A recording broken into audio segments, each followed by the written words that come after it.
As a vocalist, there's a huge difference between letting go and tuning out. I think that a lot of you think when I ask you to be present, that I want you to be like, okay, my breathing, perfect control and placement. I only meant to love you. Didn't you know it, baby? No, I want you to be so authentically in the emotion and so well trained that you just I only meant to love you. Didn't you know it, baby?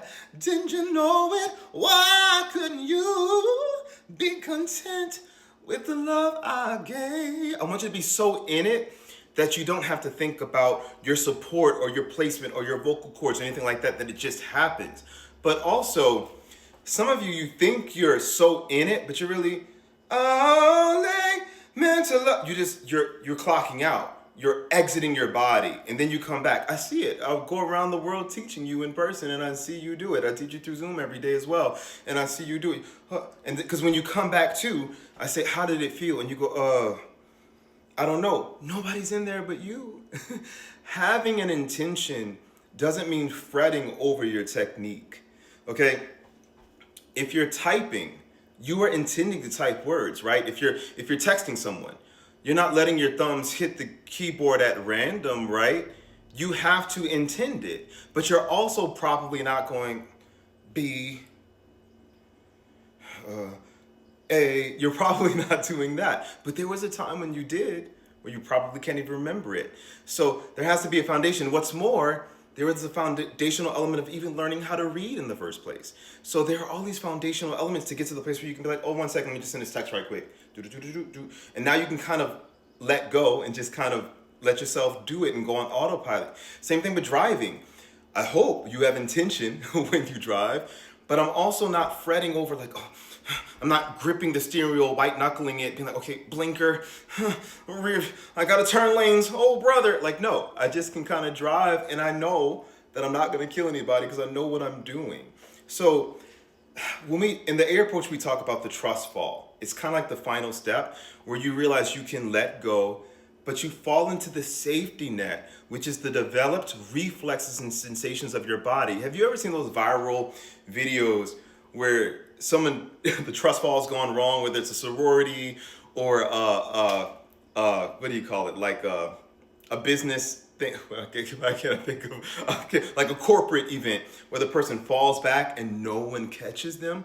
That's what a lot of you guys try to do when you let go. Let go into what? You got to first make sure that somebody is there to catch you. So a big part of the method that I teach is awakening and strengthening your natural reflexes.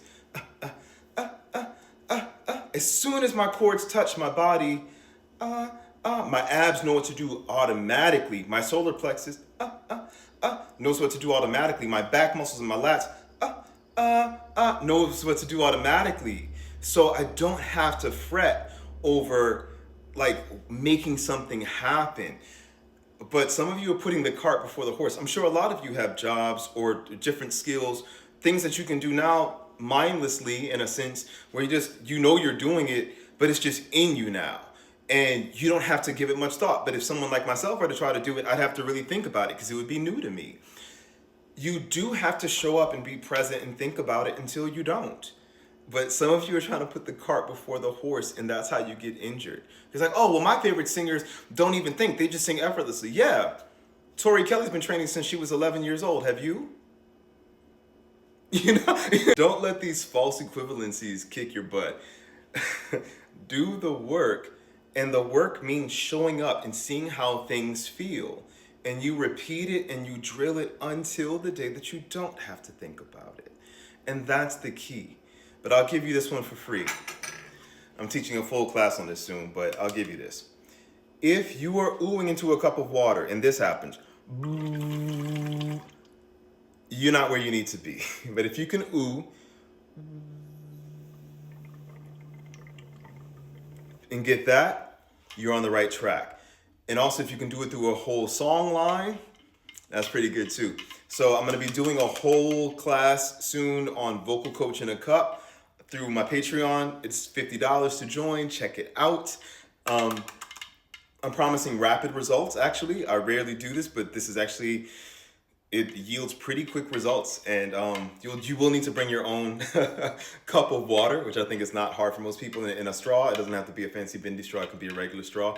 But come and I will show you a lot of things that you didn't know you could do with this, and it will transform your voice. But anyway, I gotta go. Oh, and because people ask, like, how come you're always in your kitchen? How come you always have a cup? Because I'm a full-time vocal coach working with a lot of your favorite singers, and in between my sessions, I have either coffee or tea. Right now, this is empty because I'm gonna put some green tea in here. I have coffee or tea, and I talk to you guys during my breaks. So, and that's why sometimes you'll see me in my studio space. Sometimes you'll see me here. But that's that. Anyway, have a great day, guys.